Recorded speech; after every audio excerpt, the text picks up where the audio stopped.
अस्सलाम वालेकुम। पाकिस्तान टाइम्स की जानिब से मैं हूं इकराम खान और मेरे साथ मौजूद हैं सबका एमएनए अली नवाज़ अवान साहब और ये पीटीआई के सदर भी हैं। आइए इनसे कल की तैयारियों के बारे में जानते हैं। अस्सलाम वालेकुम सर। वालेकुम सलाम। सर कैसी तैयारी हैं आपकी? तैयारियाँ देखिए, खान साहब जब आते हैं आवाम खुद निकलती है इस ऑर्गेनिक।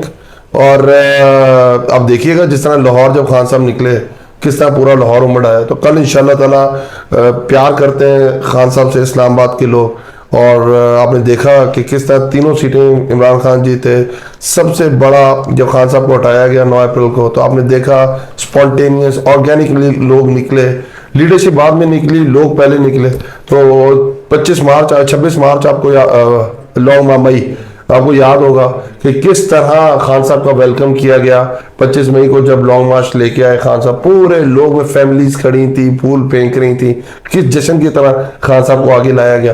तो इंशाल्लाह ताला कल इस्लामाबाद के लोग निकलेंगे, खान साहब को इस्तकबाल करेंगे। पहली दफा खान साहब आ रहे हैं, जब कातलाना हमला हुआ उसके बाद पहली दफा इस्लामाबाद उनका शहर है।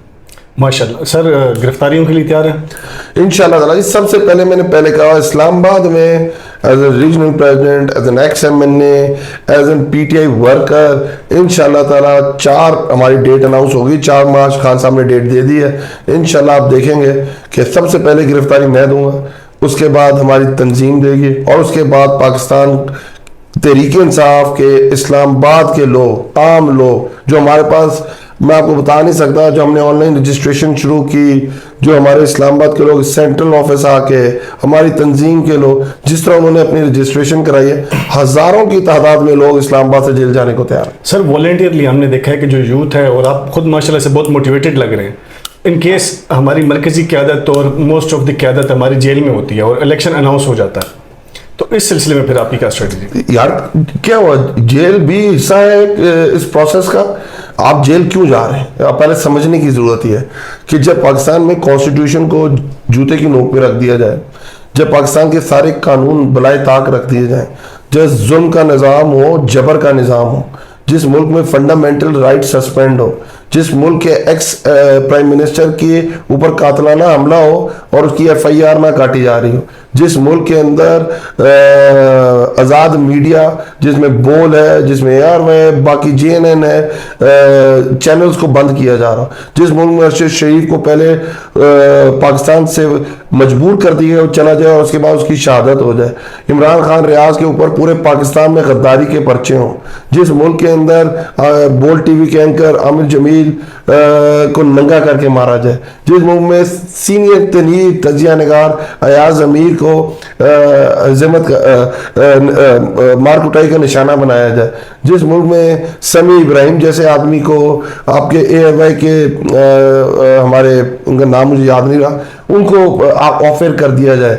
आप मुझे बताएं कि इस मुल्क में कहाँ है जमहूरियत? जमहूरियत तो क्या है, उसकी डेफिनेशन यही है कि जहां मैं इख्तलाफ राय रख सकूं, जहां मैं खुल के अपनी बात कर सकूं, जहां मैं अपनी अज़हारे राय पे मेरी कोई पाबंदी ना हो, जहां मेरे फंडामेंटल राइट्स प्रोटेक्टेड हो। और इधर देखें पाकिस्तान के अंदर क्या हो रहा है इस वक्त तो एक आपकी सिचुएशन बर्मा की बनी हुई है, नॉर्थ कोरिया की बनी हुई है। जो बात करे आप उसे अंदर कर दें। आज जिस तरह हुआ है, जनरल रिटायर्ड शोएब साहब को पकड़ के अंदर कर दिया गया है। आप ये देखें कि 80 साल आदमी, पाकिस्तान का सीनियर तरीन जनरल्स में से एक जनरल है, 2 पाकिस्तान की जंगें लड़ चुके हुए हैं, और एक TV शो में उनको बात करने के ऊपर अंदर कर दिया गया। क्या हो रहा है? और दूसरी तरफ देखें कि मरियम नवाज पूरी जुडिशरी को चैलेंज कर रही है, पूरी सीनियर पाकिस्तान की सुपीरियर जुडिशरी के नाम लेके उनकी तस्वीरें लगा के बात कर रही हैं और आजाद घूम रही हैं। इधर इमरान खान एक सेशन कोर्ट के अंदर एक मोहतरमा जज साहिबा के बारे में कहते हैं कि मैं आपके खिलाफ लॉफुली एक्शन लूंगा, तो उनको उठा के उसके ऊपर पर्चे कर दिए जाते। तो इस तरह तो नहीं हो सकता ना सर। पकड़ दकड़ का मामला भी आपको पता है कि बहुत गर्मजोशी से जारी है, और लाहौर में भी एक अटेम्प्ट की गई खान साहब के लिए, आपको पता है कि मंसूबा बनाया गया था, तो कल भी मुमकिन तौर पर हो सकता है कि बनाया गया हो। तो उसके हवाले से फिर आप मेंटली तौर पर रेडी हैं? इधर देखें, आप इमरान खान को गिरफ्तार करना चाहते हैं, कर लें। आप डॉलर दोबारा 178 पे ले आए, आप आटा 160 से इमरान खान को गिरफ्तार करने से अगर दोबारा 55 रुपए का होता है तो इमरान खान को गिरफ्तार कर दें। अगर दोबारा पेट्रोल 150 रुपये पे आ जाता है तो इमरान खान को गिरफ्तार कर लें। अगर दोबारा बिजली का यूनिट 16 रुपये पे आ जाता है तो हम ये कुर्बानी देने को तैयार हैं। अगर गैस प्राइसेस जो 113% बढ़ी और वापस रिवर्स हो जाती है इमरान खान को गिरफ्तार करके, तो हम इमरान खान को गिरफ्तार कर लें। अगर पाकिस्तान के अंदर फंडामेंटल राइट्स जो सस्पेंड है वो बहाल हो जाते हैं इमरान खान को पकड़ के, तो प्लीज़ कर लें। आप अपनी अना की तस्कीन के लिए पाकिस्तान के साथ तो ना खेलें। पाकिस्तान की अवाम इमरान खान के साथ क्यों इसके बारे में सोचें? वो पाकिस्तान एक हकीकी आज़ादी की तरफ बढ़ना चाहता है। कायदे आज़म और जो अल्लामा इकबाल ने ख्वाब देखा था, कायदे आज़म ने उसको इम्प्लीमेंट किया था, और जो दो कौमी नज़रिया सर सैयद अहमद खान ने दिया था, उसकी बेसिस पे हम पाकिस्तान को चलाना चाहते हैं। पाकिस्तान में मेरिट का निज़ाम लेके आना चाहते हैं। पाकिस्तान के अंदर हर एक के लिए इंसाफ का निज़ाम लेके आना चाहते हैं। अगर आप समझते हैं इमरान खान की बातें गलत हैं तो कर लें उसे गिरफ्तार। पर पाकिस्तान की अवाम ये जान चुकी है कि अगर पाकिस्तान में आगे बढ़ना है तो उसके आगे उनकी जो लीडरशिप है वो इमरान खान है। सर आप देखेंगे मरियम सफ्तर को देख लें, वो जलसों में एक प्रेजेंटेशन दे रही हैं बाकायदा जजेस के खिलाफ और एक्स मिलिट्री जनरल्स के खिलाफ, और दूसरी साइड पे पीटीआई का हक कोई भी अगर करता है तो उसको मुकदमे में दर्ज करके उसको पकड़ लिया जाता है। यही तो कह रहा हूँ ना कि फसातियत का निज़ाम है, बर्बरियत का निज़ाम है। इख्तलाफ राय सुनने का हौसला नहीं है पाकिस्तान के अंदर। जिस तरह देखे ना, जब ये आए थे क्या कहते थे कि हम पाकिस्तान, इमरान खान ने डबो दिया, हम पाकिस्तान को ज़बरदस्त बनाएंगे। आज 10 महीने बाद पाकिस्तान बेहतर हुआ कि तबाह हो गया। पाकिस्तान डिफॉल्ट के करीब पहुंच गया। पाकिस्तान के अंदर अगर आप समझते हैं कि आपने इस तरह निज़ाम चलाना है तो ये तजर्बे पाकिस्तान में बहुत पहले हो चुके हुए हैं। आप पाकिस्तान का आधा हिस्सा गंवा चुके हुए हैं। आप पाकिस्तान के मौसनों के साथ जो आपने रवैया रवा रखा है वो आपके सामने है। फातिमा जिन्ना, लियाकत अली खान, भुट्टो साहब, बुगटी साहब, ये कौन लोग थे? ये मोहसिन पाकिस्तान है। वादी कलात कौन था जिन्हें इलाके पाकिस्तान में साइन किया था? हमने उसके साथ क्या किया? अब इमरान खान को आपने कभी तौहीन अदालत, कभी तौहीन आईन, कभी तौहीन मजहब, जब नहीं बस चला तो गोलियां मार ली। मारने वाले से बचाने वाला बड़ा है। खुद अकल के नाखुन लें, कुछ सोचें, कुछ समझें। हमारी आइंदा नस्लों ने पाकिस्तान में रहना है।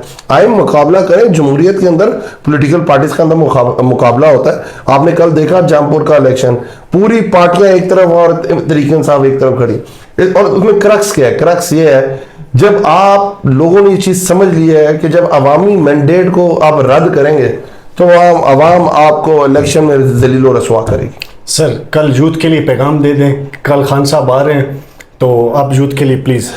मैं पाकिस्तान की और स्पेशली इस्लामाबाद की यूथ, देखें, दो तबकात ऐसे होते हैं किसी भी कौम के अंदर जो हमेशा चेंज के लिए स्ट्रगल करते हैं।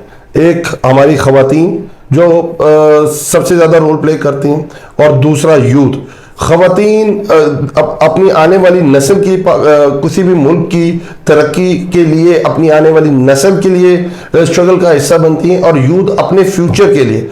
तो आपका फ्यूचर पाकिस्तान में, अगर आप समझते हैं कि पाकिस्तान अगर आगे बढ़ सकता है, आपके पाकिस्तान के अंदर जो मसाइल हैं वो कोई हल कर सकता है, यूथ कोई डायरेक्शन देख सकती है, जो जिस चीज़ के ऊपर पाकिस्तान बनाया गया था, कायदे आज़म के मेहनत और अल्लामा इकबाल के अफकार और सर सैयद अहमद खान के दो कौमी नज़रिए पे, अगर पाकिस्तान आप उस डगर पे चलाना चाहते हैं तो कल इमरान खान का इस्तकबाल कीजिए, और इंशाअल्लाह ताला हम मंजिल से बहुत थोड़े फासले के ऊपर है।